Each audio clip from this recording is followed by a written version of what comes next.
circumstances under which he would have been touched by the rampant corruption that now pervades Pakistan? I don't think so. Not at all.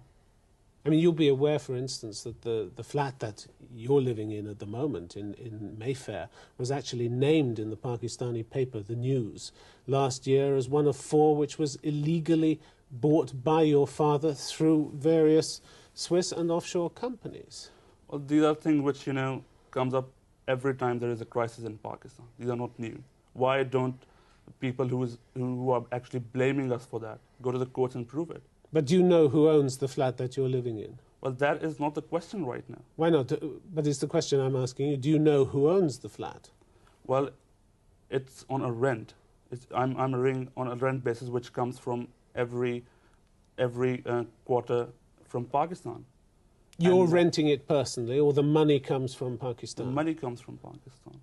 From who? From your father? Not my father. Actually, we have a family business back in Pakistan, which is not been built up by my father overnight. It was built up by my grandfather for the last 50 years since the independence of India and Pakistan. Do you know who owns the flat that you live in?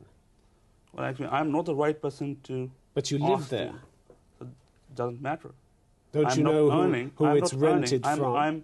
I'm just like any other student living with his parents.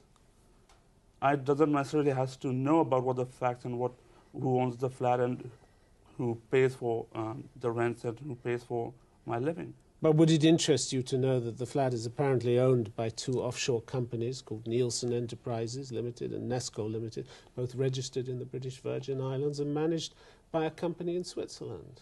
I've got nothing to say about it. I'm absolutely ignorant. What can I say?